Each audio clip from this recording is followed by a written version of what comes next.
Vamos entender aí os desafios de manter uma coluna saudável com o Dr. Ricardo Teixeira, médico, ortopedista, especialista em coluna pela Universidade de São Paulo. Doutor, sempre bom te receber aqui. Obrigada por ter vindo. Eu que agradeço o convite, Denise. Boa tarde a você e a todos os telespectadores. Queria que você explicasse, então, porque a coluna é uma só, mas para a gente entender a localização, a gente usa o nome do trecho, né? Exatamente. Nós temos os segmentos da coluna, né? Dividimos a coluna vertebral em três. A coluna cervical, na região do pescoço, a coluna torácica, próxima aqui da região das costelas, e a coluna lombar, que é o segmento abaixo das costelas e que se estende até a região da cintura. Então, essa parte final das costas é a região lombar. A lombalgia, então, não é um diagnóstico final, são os sintomas, os quadros dolorosos dessa região. Então, quando a gente tem um tipo de lombalgia, né, a gente precisa entender o que causou essa lombalgia. E como você mesmo disse, o número de pessoas com lombalgia, ele vem aumentando dia após dia, né? A nossa vida moderna, ela acaba fazendo com que a gente tenha uma postura ruim, muito tempo sentado em escritório, muito tempo no trânsito, é um convite também à vida sedentária e todos esses são fatores que acabam aumentando o número de pessoas, os casos de lombalgia. São fatores que vêm ali ocupando a mesma proporção de importância e daria para dizer que, alguém pode dizer assim, mas Denise, eu trabalho sentada, minha profissão exige muitas horas ali na mesma posição, não consigo fazer aquelas pausas, né, que vão trazer o maior conforto.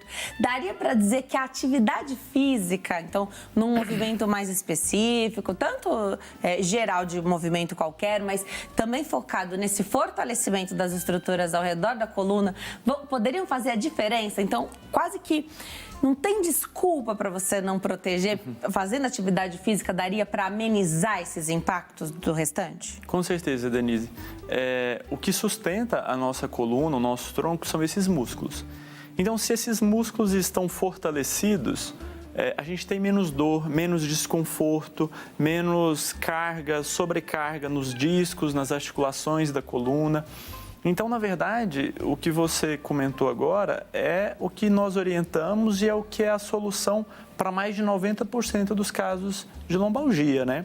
Uma postura adequada, ergonomia, que é a posição adequada no trabalho, alongamento e principalmente o fortalecimento da musculatura que sustenta o tronco. Essa musculatura ela tem um nome, é a musculatura do core.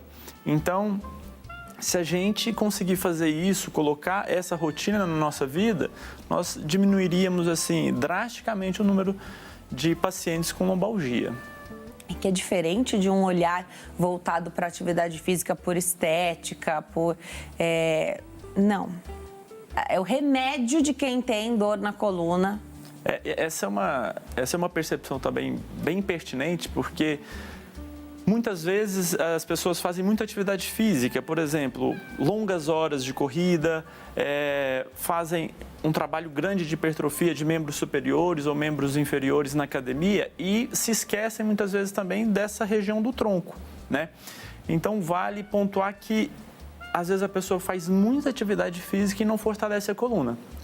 Esses pacientes, essas pessoas, elas também têm um risco aumentado de desenvolver problemas de coluna, né? Porque, apesar de fazerem muitas atividades, elas acabam não fortalecendo a coluna. Então, fica a dica para todo mundo não se esquecer de fortalecer a coluna, mesmo que é o que vai garantir uma vida sem dor agora e também no futuro. Tá. Não tem nada, tem algum momento em que vai impedir a pessoa, por causa de dor nas costas, a não fazer a atividade física? Porque muita gente se apoia nisso, tô com dor nas costas, então eu não posso fazer. Normalmente é quem já não gosta, né? Que você tá procurando uma desculpa, de repente você encontrou. Esse critério, Denise, ele é um pouco subjetivo. O que eu costumo pontuar é assim, quando a gente tem um desconforto, principalmente aquele desconforto porque a gente trabalhou muito ou porque no dia anterior a gente fez uma atividade física mais vigorosa, isso não impede a a gente realizar novamente uma atividade física. Agora, se a gente sente uma dor, realmente um quadro doloroso que afeta, que gera alguma perda de força associada ou um falseio da musculatura, nesse caso é melhor a gente evitar o esforço ali, a atividade física. Legal você ter tocado nisso, porque a gente já tinha conversado em numa outra conversa, já surgiu isso aqui, e eu acho que é importante pontuar que, claro, a gente está falando de lombalgia, então o principal sintoma que a gente pensa é sempre a dor, mas é só a dor? É a dor associada a essa perda de força? É uma dor que ainda vai te tirar o controle? Por exemplo, tem gente que perde urina. Então, essas coisas que vão agravando esse cenário que muitas vezes a maioria das pessoas não imagina, né? A lombalgia, ela tem várias formas de apresentação. E uma delas é essa que você mencionou. É quando, além da dor nas costas, há um comprometimento neurológico. Então, há uma compressão da medula ou dos nervos que passam na região lombar e se irradiam para as pernas ou para a região ali de controle dos esfíncteres, da urina ou do intestino, né? Então, quando a gente tem essa irradiação para as pernas, nós estaremos frente a um quadro de lombociatalgia, né? Quando a gente tem uma lombociatalgia, um comprometimento neurológico, é interessante que um médico especialista em coluna seja consultado, porque pode ser um caso mais grave. Uma condição extrema é essa que você disse, que quando a gente perde o controle da urina e do intestino, durante uma crise de dor lombar, há essa perda do controle da urina e do intestino, a gente pode ter uma síndrome chamada de síndrome da cauda equina, que é uma condição de urgência na qual há uma compressão bem importante dos nervos ao longo da coluna, na região lombar. E aí, esse pode ser um quadro dramático, inclusive persistente, demanda uma avaliação urgente e, em muitos casos, uma cirurgia de urgência. Para descomprimir. Para fazer a descompressão dessa... o mais comum é uma hérnia de disco de grande volume, comprimindo todos os nervos para a perna. Agora, a situação já estava ruim e o paciente que foi deixando porque não tinha tido uma situação tão agravada assim, ou pode, de fato, ser esse o primeiro episódio assim, a ser levado em consideração? O mais comum de nós observarmos é aquele paciente que tem uma coluna já um pouco desgastada e, eventualmente, algum esforço maior, pegou um peso, fez uma atividade física além do que era adequado, e aí a gente tem essa extrusão, aparece uma hérnia de disco. Então, o quadro, ele é abrupto, né? Apesar da coluna ter um desgaste de bastante tempo, essa compressão neurológica, ela é abrupta, tá? Então, é um quadro geralmente, assim, bem agudo. Tá? Pelo que você está falando aqui, de ver esse paciente, do que ele chega te trazendo de sintoma, da história dele, o que ele te conta, já te dá um belo norte. Mas você precisa de exames de imagem? Na verdade, para a maioria dos pacientes que tem uma dor eventual, uma dor no final do dia, que é uma dor de sobrecarga, nós acabamos não pedindo exames, né? Porque muitas vezes a gente acaba expondo esse paciente à radiação, o que a longo prazo é ruim para o paciente. Agora, nós temos algumas situações de alarme. Então, o paciente que tem uma dor lombar e perda de peso, ele tem uma chance de ter uma infecção da coluna, ou uma dor persistente com febre e também perda de peso pode ser uma metástase. A coluna é um dos principais sítios de metástase óssea. Então, uma dor lombar de curto período, ela é uma dor bastante comum, corriqueira e passageira. Agora, uma dor lombar persistente, acompanhada de sintomas para as pernas, perda de peso ou febre, esses são casos que demandam uma avaliação com o especialista e exames de imagem. Tá, então não é para todo mundo, mas também não negligenciar. Olha só, Pensar que a dor nas costas pode sinalizar uma metástase óssea, Sim. né? Então, não negligenciar, porque o que tem de gente que toma só o remedinho de casa, se automedica mesmo, que a gente sabe que não é bacana, mas que até mesmo os médicos muitas vezes falam, né? Dão esse norte, quando é que a gente busca o serviço de saúde e às vezes por fazer a automedicação a gente perde esse timing? O habitual, né? Existe um número de dias, geralmente 90 dias.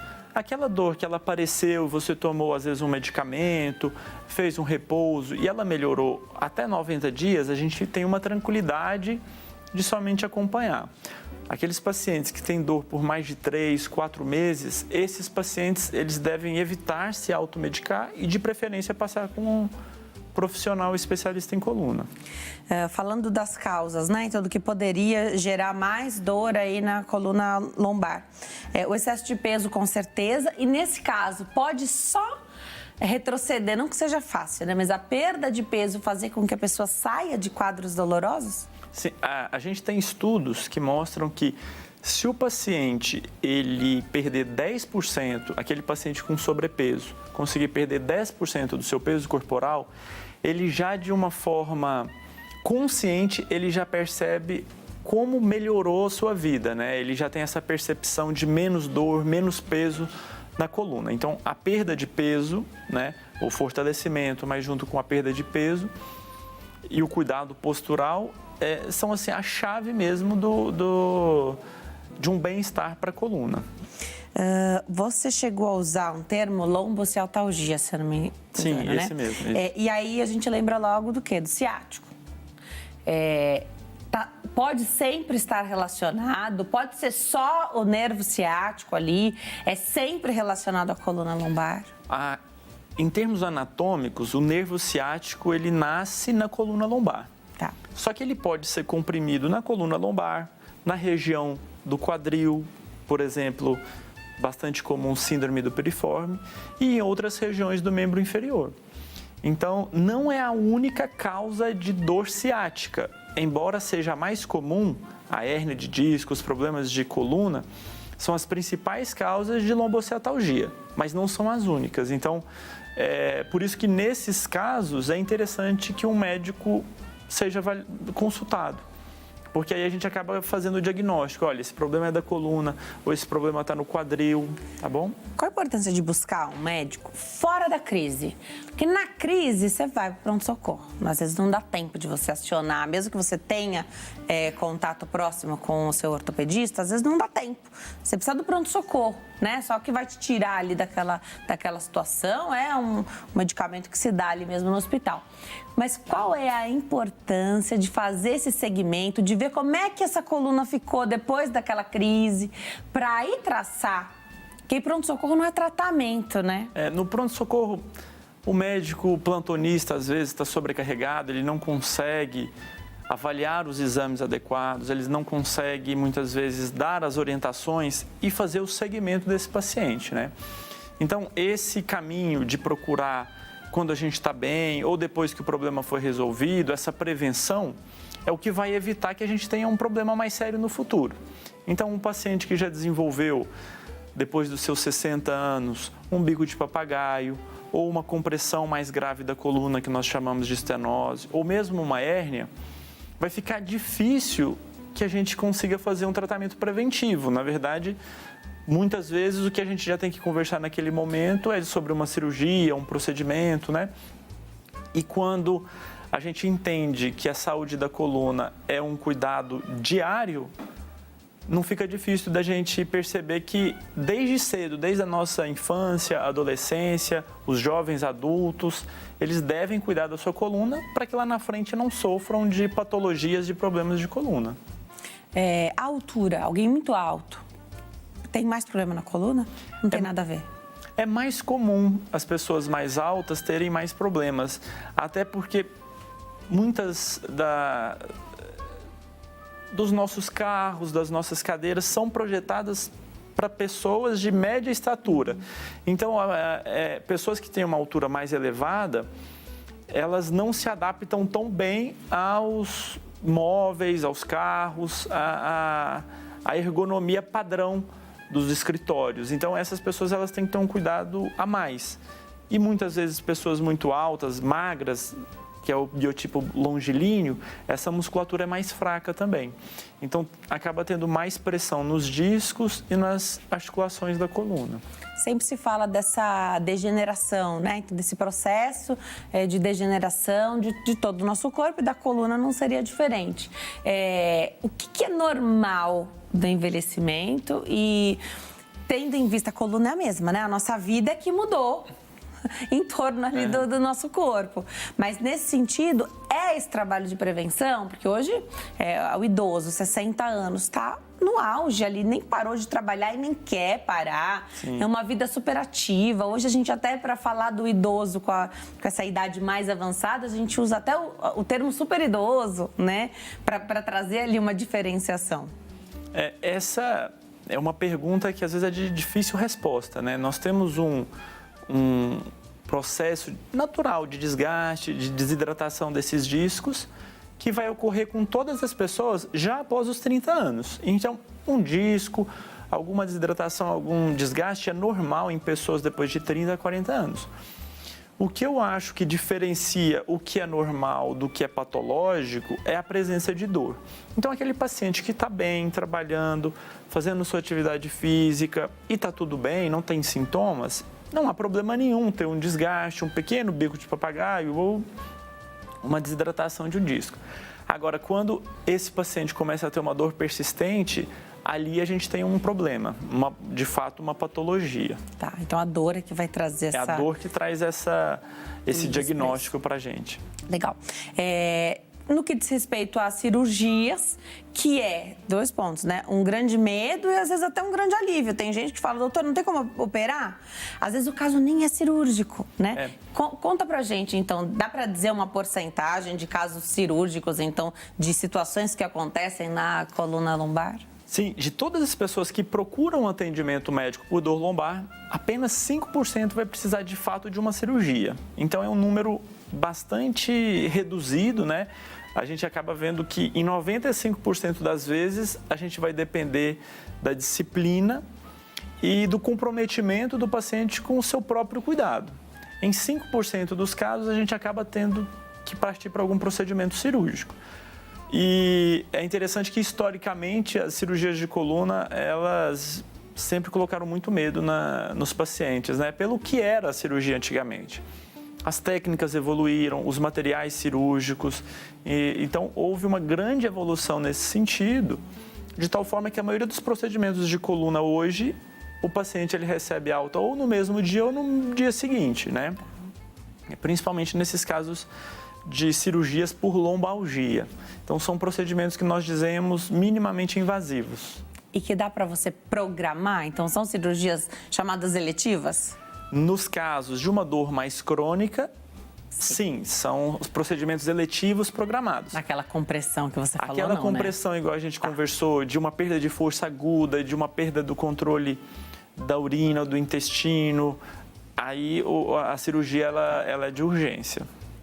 E hoje faz tudo o que é possível, o chamado minimamente invasivo, que aí traz menos tempo de internação, o paciente volta mais rápido à ativa, menor complicação ali pela questão cirúrgica. Sim, o minimamente invasivo, ele objetiva que a gente faça a mesma cirurgia, mas de uma maneira menos agressiva, com menos corte, com menos dissecção, né? Então, há 4 anos foi regulamentada no Brasil uma cirurgia por vídeo, no qual a incisão é de 1 centímetro e todo o procedimento é realizado por esse pequeno tubo, né? Uma cirurgia que nós chamamos de endoscopia de coluna.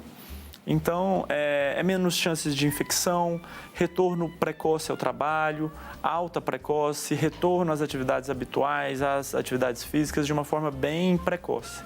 E eu gosto sempre de falar, a gente não pode negligenciar nenhum tipo de tratamento, nenhum tipo de abordagem cirúrgica, né? Ficou mais tranquilo pro paciente, pro médico, só ficou o espacinho menor para vocês trabalharem ali, né? Para o maior conforto do paciente. Mas assim, o que era feito antes aberto, que você conseguia enxergar ali a estrutura, agora você vai por locais ali mais miudinhos, mas não é nada menor, né? No sentido de responsabilidade, abordagem, técnica, tudo, né? Sim, o procedimento, a descompressão, ela deve ser feita da mesma maneira.